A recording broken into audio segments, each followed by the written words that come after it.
just talk about the passion. I'm thinking, like, God, I must have found it just talking with you and being with these cameras. And I don't know, it's a miracle because it really just happened by itself. Yeah.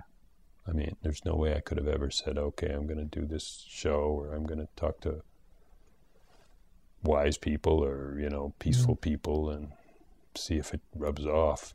Yeah. Well, I saw this when I first met you.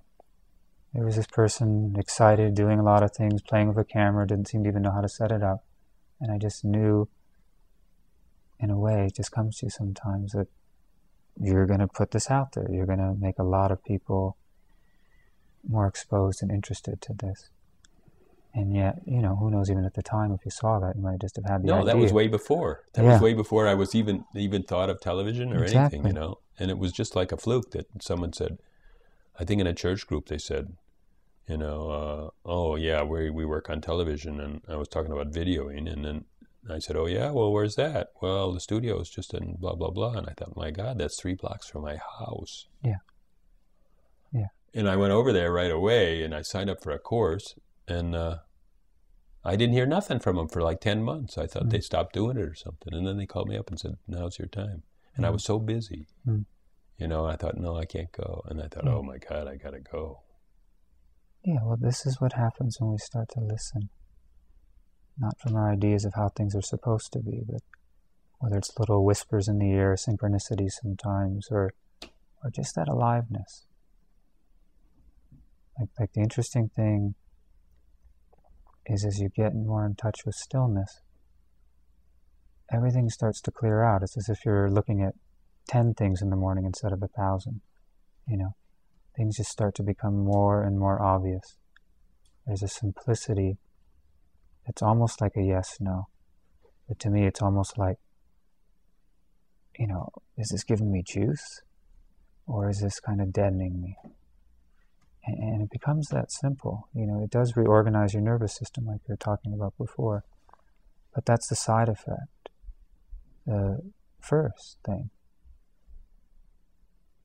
is that willingness to look. Because we're so used to looking out, you know, we forget to kind of look in. It's almost just a softening of attention and easing into the body. And we're more and more here.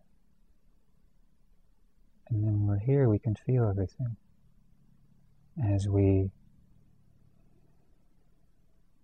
relate to our sensations, when we relate to our experience from a certain okayness, a certain softness, a certain like... And everything we're you know, putting beauty into everything we do, you know, because we're coming from beauty.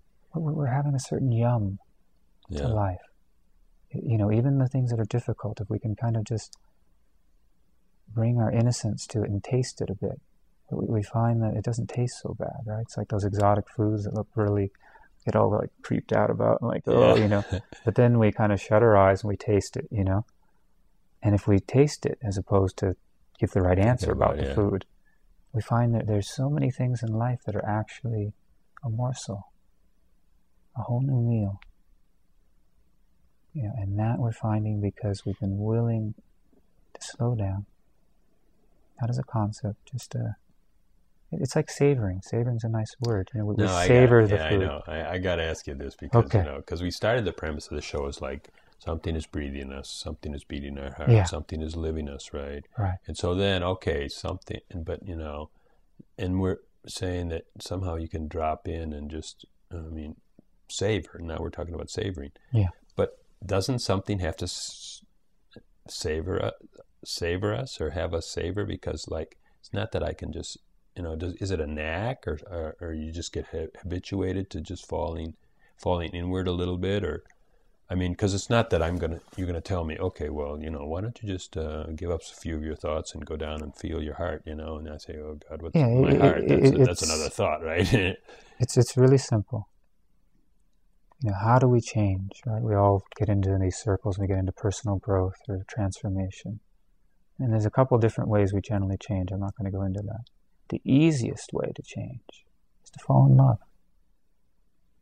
You know, the easiest way to change is to follow that aliveness When you're tasting good food, you don't even think about all that other stuff. Don't even go to another restaurant, you know? You don't. You're just like, go there. I'll wow, go there Vietnamese every and night. Thai food. This is great. And suddenly you're in the Asian part of town and you're hanging out there because that's really feeding you. That's really exciting you. That's really good digestion, bringing something all alive. When you finish eating, I mean, everything is working right. Yeah. So it isn't about forming a new habit. New habits form out of love, right? I mean, if you're loving something, you just start to live a different way. So right, you miss it because you say habits come from repetition, but where's the repetition come from? Because you love it. Yeah. Yeah. It's like stopping short of the mark when you're saying, I'm going to make a habit or I'm going to get a knack or... Yeah.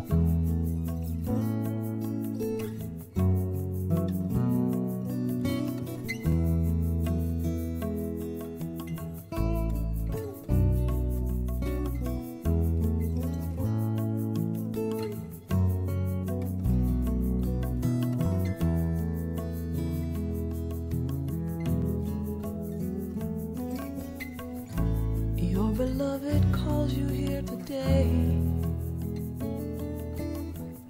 to ask you for this dance. What will you say?